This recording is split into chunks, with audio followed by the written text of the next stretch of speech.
What would happen if the government took control of all major industries? It would be a step toward progress and show how the government wants everything under control. Recently, South African Airways returned to 100% government ownership, showing how fast it plans to progress. But what led to this decision? Were there flaws in the partnership? Let's find out.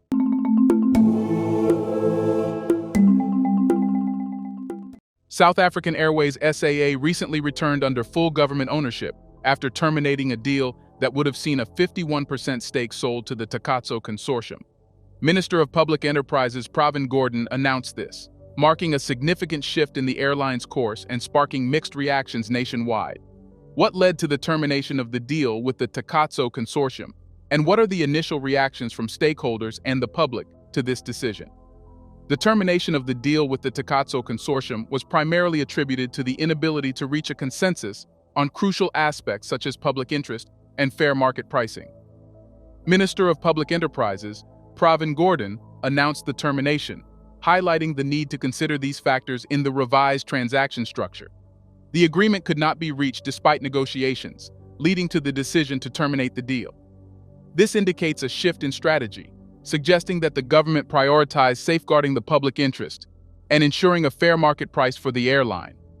However, the termination of the deal with the Takeover consortium raises pivotal questions about the viability of privatization in rescuing SAA from its financial woes. Minister Gordhan emphasized the necessity of considering public interest and fair market prices, which were contentious in the negotiations. What factors led to the deal's termination with the Takeover consortium, and how does this decision reflect the government's strategy for SAA's revival? Several factors influenced the termination of the deal with the Takeover consortium, ultimately rendering the agreement untenable. Firstly, the inability to reconcile differences over public interest and fair market pricing played a pivotal role. Minister Gordhan emphasized the need for a transaction structure that considered these elements, indicating that the negotiations failed to meet these criteria. We have already talked about it. This suggests a fundamental disagreement between the government and the consortium regarding the terms of the deal. Secondly, there were concerns about the consortium's suitability as a strategic partner for SAA. Advocates like Christopher Shabangu raised reservations about the consortium's lack of experience running an airline and its dubious intentions. Despite alternative options, such as partnerships with established airlines like Ethiopian Airlines or Lufthansa, the government overlooked them in favor of the Takeover consortium. This decision raised questions about the government's judgment and the criteria for selecting strategic partners for SAA.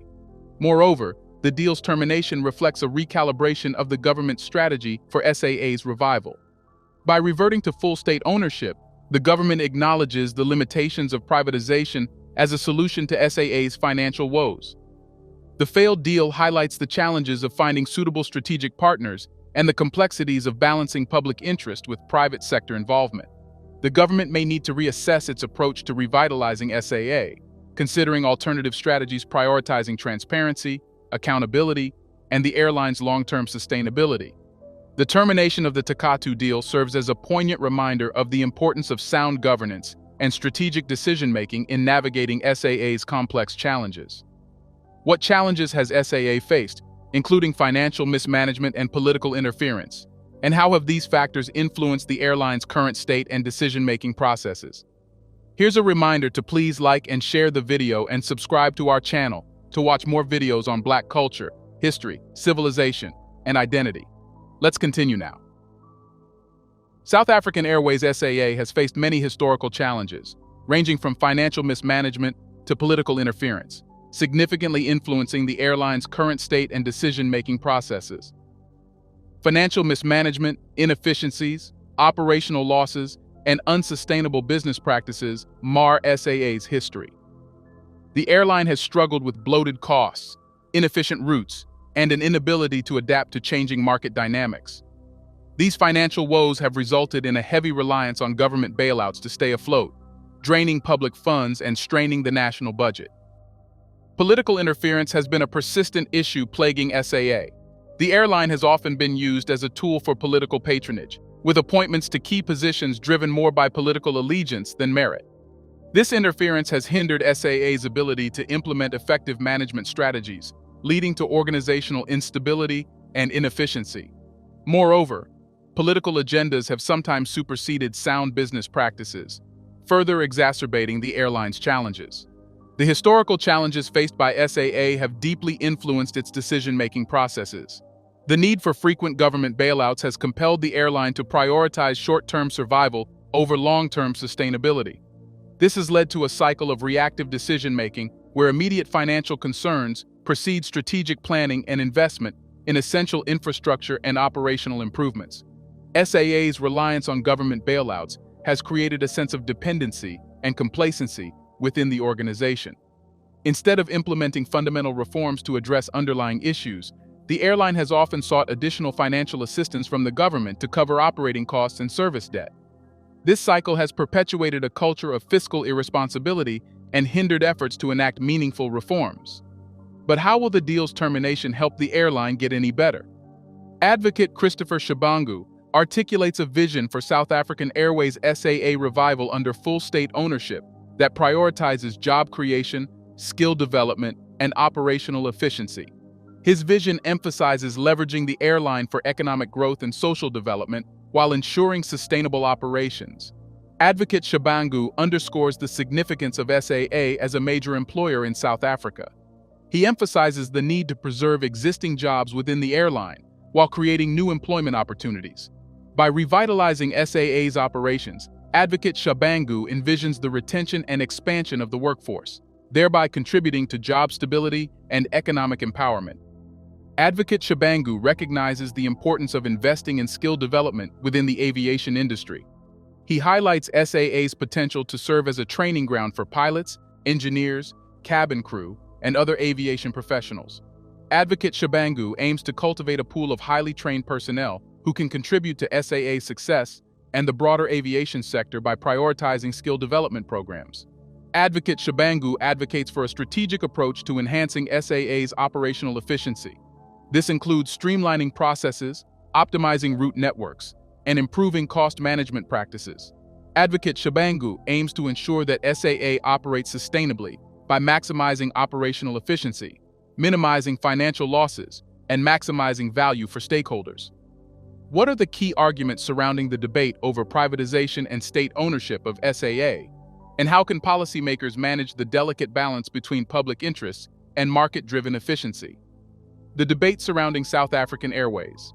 SAA's ownership revolves around the contrasting perspectives of privatization versus state ownership, each with its own arguments and considerations. Proponents of privatization argue that transferring ownership of SAA to private investors will enhance operational efficiency and financial performance. They believe private ownership incentivizes profit-driven decision-making, leading to cost-saving measures and improved service delivery. Privatization advocates contend that relinquishing state ownership of SAA will alleviate the burden on government finances. By transferring ownership to private investors, the government can divest itself of financial liabilities associated with the airline's operations, including bailout funds and subsidies. Privatization is seen as a means to introduce competition and innovation into the aviation sector. By allowing private airlines to compete with SAA, proponents argue that consumers will benefit from lower fares, increased choice, and improved quality of service. Supporters of state ownership emphasize the strategic importance of SAA as a national asset. They argue that airlines are critical in promoting economic development, facilitating trade and tourism, and enhancing national prestige. State ownership ensures that SAA remains under government control, safeguarding national interests and sovereignty. State ownership advocates highlight the role of SAA as a major employer and contributor to socioeconomic development. They argue that privatization may lead to job losses, particularly among vulnerable workers, and could undermine efforts to promote inclusive growth and social equity. State ownership allows for long-term planning and stability in the airline's operations. Advocates argue that private investors may prioritize short-term profits over long-term sustainability, leading to decisions that compromise safety, service quality, and network connectivity. Policymakers can explore hybrid ownership models that combine public and private ownership elements. This approach allows for private sector participation while retaining government oversight and control. Hybrid models can mitigate risks associated with privatization while harnessing private sector expertise and capital. Regardless of ownership structure, transparency and accountability are paramount. Policymakers must ensure robust governance mechanisms to oversee SAA's operations, including regular reporting, independent audits, and stakeholder engagement. Transparency builds public trust and confidence in the airline's management. Policymakers can pursue strategic partnerships with reputable private investors or international airlines. Collaborative ventures can leverage private sector resources and expertise while aligning with national objectives. However, policymakers must negotiate partnership terms that protect public interests and promote sustainable growth. Now let's talk about the future of South African Airlines. Is South African Airlines becoming any better? South African Airways SAA has encountered various challenges in recent years, including financial difficulties, operational inefficiencies, and increased competition from other airlines. These challenges have resulted in significant losses and strained the airline's resources, decreasing service quality and customer satisfaction. Internal issues such as labor disputes and management controversies have compounded SAA's problems, affecting its reputation and market position. How has the COVID-19 pandemic affected SAA, and what measures has the airline taken to mitigate its impact on its operations and recovery efforts? Like many other airlines, SAA has been severely impacted by the COVID-19 pandemic, which caused a sharp decline in air travel demand and revenue. To cope with the challenges posed by the pandemic, SAA implemented cost-cutting measures, grounded a portion of its fleet, and renegotiated contracts with suppliers and creditors. The airline also focused on repatriation flights and cargo operations to generate revenue during the travel restrictions. What were SAA's internal restructuring efforts, and how have they contributed to the airline's recent developments and potential turnaround? SAA underwent a business rescue process to restructure its operations and finances, aiming to streamline its business model and improve efficiency. As part of the restructuring, the airline reduced its workforce, renegotiated lease agreements, and rationalized its route network to focus on profitable routes. These efforts were intended to stabilize the airline's financial position and create a foundation for sustainable growth. What key indicators or milestones suggest that SAA is on a positive course toward recovery? Despite the challenges, positive developments have indicated a potential turnaround for SAA. The airline has resumed operations after emerging from business rescue, signaling a renewed commitment to serving its customers and rebuilding its brand. Moreover, SAA's plans to expand its route network and fleet size suggest confidence in its ability to regain market share and profitability in the long term. SAA has demonstrated stability and growth through its strategic initiatives to expand its route network and fleet size. The airline has focused on enhancing connectivity to key destinations in Africa and beyond, capitalizing on its geographic advantage and market demand. Additionally, SAA has invested in modernizing its fleet and improving operational efficiency to optimize costs and enhance the passenger experience. Industry analysts and experts view SAA's recent actions and prospects for recovery with cautious optimism. While the airline faces significant challenges and competition in the aviation industry, its strategic initiatives and operational improvements are seen as positive steps towards recovery. However, analysts emphasize the need for sustained efforts to address underlying issues and ensure long-term viability in a highly competitive market environment. But why is all this important? Why do you need to know about it? What role does the aviation industry play in a nation's economic and social development? And how does it contribute to key indicators such as GDP, job creation, and economic activity? Aviation contributes significantly to a nation's GDP by facilitating trade, tourism, and business activities. Directly and indirectly, it generates revenue through ticket sales, cargo transportation, airport services, and related industries such as aircraft manufacturing and maintenance. According to the International Air Transport Association IATA, the global aviation industry contributes around $2.7 trillion annually to the world's GDP. The aviation industry is a significant source of employment, offering a wide range of jobs from pilots, cabin crew, and ground staff to engineers, air traffic controllers, and airport management personnel. Additionally, it creates indirect employment opportunities in sectors such as hospitality, tourism, and retail, which benefit from increased air travel. According to the Air Transport Action Group ATAG, aviation supports over 65 million jobs worldwide. Air travel stimulates economic activity by facilitating business transactions, foreign investment, and international trade. It connects businesses with customers and suppliers across the globe, enabling the flow of goods, services, and capital. Moreover, airports serve as key transportation hubs, attracting businesses and investments to surrounding areas. The multiplier effect of aviation on other sectors of the economy is substantial. The aviation industry drives infrastructure development, including constructing and expanding airports, air navigation systems, and related transportation networks. Investment in aviation infrastructure enhances connectivity and stimulates growth in the construction, engineering, and urban development sectors. Aviation fosters social connectivity by enabling people to travel for leisure, education, healthcare, and family reunions. It promotes cultural exchange and understanding as individuals interact with diverse communities and experience different cultures firsthand. Moreover, air travel facilitates humanitarian aid and disaster relief efforts, contributing to global solidarity and cooperation. Not just this, aviation facilitates tourism, trade, and business relationships in several ways, driving economic growth and improving living standards. Aviation makes destinations more accessible, allowing tourists to reach distant locations quickly and conveniently. Airlines open up new markets for tourism by connecting previously isolated regions to the global travel network.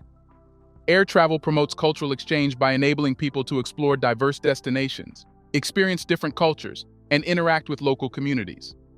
Tourism supported by aviation generates revenue for local economies through spending on accommodation, dining, transportation, and attractions, thus creating jobs and supporting small businesses.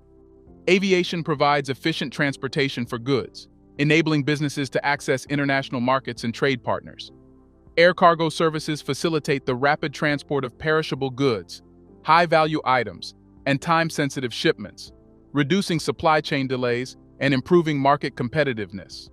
Airlines support the just-in-time inventory system by delivering components and products to manufacturers and retailers on tight schedules, minimizing inventory costs and improving efficiency. Business travel via air allows professionals to meet clients, attend conferences, negotiate deals, and build in-person relationships, often leading to more effective communication and collaboration. Aviation enables companies to expand their operations globally, establishing branches, subsidiaries, and partnerships in different regions to capitalize on emerging markets and business opportunities. Business travel fosters innovation and knowledge transfer as individuals exchange ideas, expertise, and best practices across industries and borders, stimulating economic development and technological advancement. How will South Africa Airways return to 100% government ownership and contribute to Soit's overall progress? The decision to return South African Airways SAA to 100% government ownership can have several potential implications for South Africa's overall progress. By taking full ownership of SAA, the government gains greater control over the airline's operations, finances, and strategic direction. This move could stabilize SAA, allowing for more effective management and decision-making to address the airline's challenges, such as financial losses, operational inefficiencies, and governance issues. Government ownership may help preserve jobs within SAA and the broader aviation sector. Maintaining employment levels and retaining skilled workers is crucial for economic stability and social welfare, especially considering aviation's significant role in job creation and skills development. SAA is vital in connecting South Africa with domestic and international destinations. As a state-owned entity, the airline can prioritize routes that serve strategic national interests, promote tourism, facilitate trade, and support diplomatic relations with other countries. Maintaining a strong national carrier can enhance South Africa's global connectivity and competitiveness. A well-functioning national airline like SAA can support the growth of tourism and trade by providing reliable air transportation services. Tourism is a key driver of South Africa's economic growth, job creation, foreign exchange earnings, and regional development. SAA's operations can help attract tourists to the country and facilitate their travel within South Africa and to other destinations. Government ownership of SAA can ensure that the airline continues to provide essential air services to underserved regions of South Africa, including remote areas and economically disadvantaged communities. This supports broader government objectives related to social inclusion, regional development, and access to essential services. As SAA's sole owner, the government can implement long-term strategic plans for the airline's sustainability and growth. This may involve restructuring, investing in fleet modernization, improving operational efficiency, and implementing governance reforms to enhance transparency and accountability. One thing you might notice here is that most of the good news is coming from South Africa. So why is South Africa so active in attaining progress? South Africa's history, particularly its struggle against apartheid and the transition to democracy in the 1990s, has instilled a strong sense of determination among its people to overcome challenges and achieve progress. The country's journey from apartheid to democracy symbolizes resilience, unity, and the pursuit of social justice, which continue to inspire efforts for progress. South Africa is one of the largest economies in Africa, with abundant natural resources, a diverse industrial base, and a well-developed financial sector. The country has significant economic growth and development potential, which drives efforts to harness its resources and capabilities to benefit its people. As one of the leading economies on the African continent, South Africa plays a prominent role in regional affairs and seeks to promote stability, cooperation, and integration within the Southern African Development Community (SADC) and across the continent. Its active engagement in regional initiatives reflects a commitment to advancing shared goals and addressing common challenges like poverty, inequality, and underdevelopment. South Africa actively participates in international forums, such as the United Nations, the African Union, and BRICS. Brazil, Russia, India, China, and South Africa, demonstrating its commitment to global cooperation, multilateralism, and diplomacy. The country advocates for issues such as sustainable development, climate change mitigation, human rights, and peace building on the global stage, contributing to global progress while also benefiting from international partnerships and collaboration. South Africa's progress is driven by ongoing efforts to address historical injustices, promote social cohesion, and build a more inclusive society. Initiatives to overcome apartheid-era legacies of inequality, discrimination, and poverty, as well as to empower historically disadvantaged communities through education, employment, and social welfare programs, are central to the country's development agenda. South Africa's vibrant culture of innovation and entrepreneurship fosters creativity, competitiveness, and resilience in various sectors, including technology, science, arts, and business. Government policies, academic research, and private sector initiatives support innovation ecosystems and encourage entrepreneurship, driving economic diversification, job creation, and sustainable development. Do you think more nations should follow South Africa's path? How would Africa look in a few years if all nations took these steps? Let us know in the comments section. Do you support South Africa's plans for the future? Do you want to watch more videos like this one? If yes, subscribe to our channel and press the bell icon next to it. We have decided to bring videos on something nobody talks about: the Black culture, civilization, history, and evidence about how glorious Blacks have been. Thanks for watching, and until the next video, stay tuned.